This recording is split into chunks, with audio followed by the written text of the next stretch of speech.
Blurred clinic exterior with centered blank marquee, warm morning light. Owner enters with anxious Labrador, tracked from behind, then clinic-wide reveal. मैं काफी समय से veterinary practice में हूँ और मैंने ये जाना है कि मेरे क्लिनिक में सबसे महंगी मशीन एक्सरे या अल्ट्रासाउंड नहीं है, वो मेरे कान है। हर रोज पेट पेरेंट्स उस दरवाजे से अंदर आते हैं अपने जानवर की समस्या का जवाब लेकर। मेरा काम है उन्हें वो कहानी बताने में मदद करना। आज मैं आपको बताऊंगा कि मैं क्लिनिकल हिस्ट्री कैसे लेता हूं। एक ऐसा सिस्टम जो 5 मिनट की बातचीत को जीवन बचाने वाले डायग्नोसिस में बदल देता है। पेट ओनर की राय आपके बारे में तब बन जाती है जब आप कुछ बोले भी नहीं होते। रिसेप्शन डेस्क पर, वेटिंग रूम में, जिस पल आप एग्जाम रूम में आते हैं। मैं आंखें मिलाता हूं, पेट के लेवल पर झुकता हूं और सरल हिंदी में बात करता हूं जो सबको समझ आए। ये सिर्फ कोर्टेसी नहीं है, ये क्लिनिकल स्ट्रेटजी है। जब इमरजेंसी केस आता है, मैं पहले पेशेंट को स्टेबलाइज करता हूं, मालिक से पूछताछ बाद में। ये सबसे जरूरी रूल है। वेटरिनेरियन, अब आपका पेट स्टेबल है, अब मुझे पूरी कहानी सुनानी है। यह एक वाक्य ट्रस्ट बनाता है। मालिक को पता चलता है कि आप उनके साथ हैं।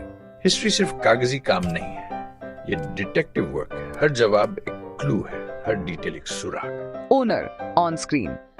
बस कल से उल्टी हो रही है। एक बार एक लैब्राडोर आया था उल्टी के साथ। मालिक ने कहा, बस कल से उल्टी हो रही है। अगर मैं वहीं रुक जाता तो मुझे पता नहीं चलता कि 3 दिन पहले उसने एक कपड़े का खिलौना खाया था।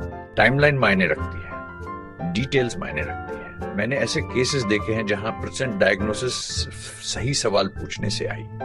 इसीलिए मैं ये स्टेप कभी नहीं छोड़ता, कभी नहीं।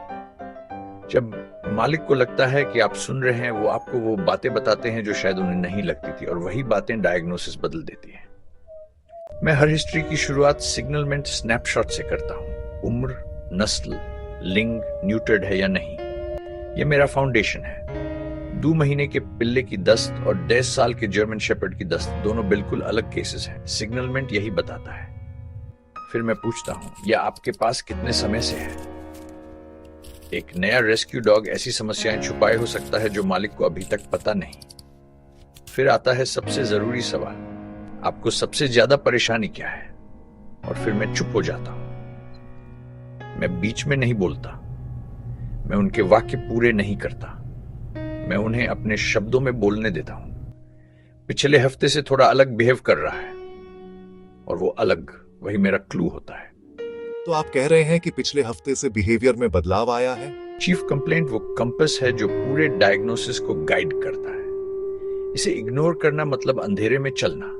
ये इंटरोगेशन नहीं है, ये कोलैबोरेशन है। जब मालिक को लगता है कि आप उनके साथ हैं, वो आपको सब कुछ बताते हैं। अब मैं सिस्टमैटिक होता हूं। डाइट के बारे में सिर्फ क्या खिलाते हैं नहीं, brand name, homemade recipe, portions, treats, पड़ोसी के बिस्किट, सब कुछ। मैंने सिर्फ एक नए ट्रीट की जानकारी से फूड एलर्जी डायग्नोज की है, जो 2 हफ्ते पहले इंट्रोड्यूस हुई थी। यही डिटेल मायने रखती है। फिर पानी और बाथरूम की आदतें, कितना पानी पीता है, दिन में कितनी बार सुसु करता है, पॉटी कैसी होती है। मैं डायबिटीज, किडनी डिजीज, डायरिया सब स्क्रीन कर रहा हूं। ज्योग्राफी और एनवायरनमेंट बहुत जरूरी है। हाल ही में कहीं बाहर गए थे, घर में इंडोर रहता है या आउटडोर, कोई केमिकल्स या पॉइजन्स के पास जाता है। एक बार मैंने एक कुत्ते की जान इसलिए क्योंकि मालिक ने बताया कि वो एक ऐसे फार्म एरिया में गए थे जहां स्नेक बाइट्स होते हैं। वो डिटेल, वो जीवन बचाने वाली थी। फिर मैं टाइमलाइन बनाता हूं, ये प्रॉब्लम कब शुरू हुई, पहले कैसा था, अब कैसा है। ये क्रोनोलॉजी मुझे बताती है कि डिजीज अक्यूट है या क्रॉनिक, वेट में बदलाव, डिहाइड्रेशन के साइंस, मसल लॉस है या फैट लॉस। ये सब क्रॉनिक डिजीज के इंडिकेटर्स है जो मुझे डायग्नोसिस की दिशा देते हैं। Vaccine history, current medications, deworming, सब चेक करता हूं। प्रीवियस ट्रीटमेंट्स क्या थे, उनसे कोई फर्क पड़ा, ये मुझे बताता है कि आगे क्या करना है। और सबसे जरूरी सवाल, अभी कंडीशन बेटर हो रही है, वर्स हो रही है या सेम है। यह बताता है कि मेरे पास टाइम है या ये अर्जेंट है। जब ये सब जानकारी एक साथ आती है तो एक तस्वीर बनती है, एक क्लियर लॉजिकल पिक्चर जो डायग्नोसिस की तरफ ले जाती है। मैंने गलतियां की हैं, मैंने असम्पशंस लिए हैं, मैंने शॉर्टकट्स लिए हैं, और हर बार जानवर को उसकी कीमत चुकानी पड़ी। इसीलिए अब मैं एक ही बात को अलग अलग तरीकों से पूछता हूं। अगर मालिक कहे नॉर्मल है, मैं पूछता हूं नॉर्मल मतलब एग्जैक्टली क्या, डिस्क्राइब कीजिए। मैं वो भी सुनता हूं जो वो नहीं कह रहे। मैं उनकी बॉडी लैंग्वेज देखता हूं। जब वो हेजिटेट करते हैं वहीं कुछ छुपा होता है। हर केस के बाद मैं खुद से पूछता हूं, क्या मैंने कोई सवाल मिस किया? क्या मैंने कुछ अज्यूम किया जो नहीं करना चाहिए था? रेपिटेशन आपको बेहतर बनाती है। जब आप सब पीसेस एक साथ रखते हैं, सिग्नलमेंट, टाइमलाइन, एनवायरनमेंट, प्रोग्रेशन, एक क्लियर पिक्चर उभरती है। मैं डिफरेंशियल डायग्नोसिस देख सकता हूं।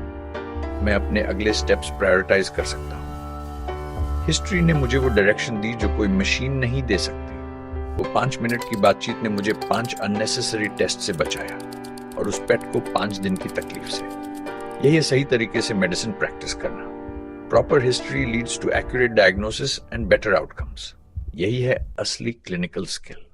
मैं आपको चैलेंज करता हूं, अपने अगले केस पर यह सिस्टम ट्राई करें। जल्दी मत करें, अस्यूम मत करें, बस सुने, पूछें और डॉट्स कनेक्ट करें। आप हैरान रह जाएंगे। और अगर आप ऐसे और क्लिनिकल ब्रेकडाउन्स चाहते हैं, रियल स्किल्स जो प्रैक्टिस में काम आती है, तो सब्सक्राइब करें। मैं एली हूं और मिलते हैं अगले वीडियो में।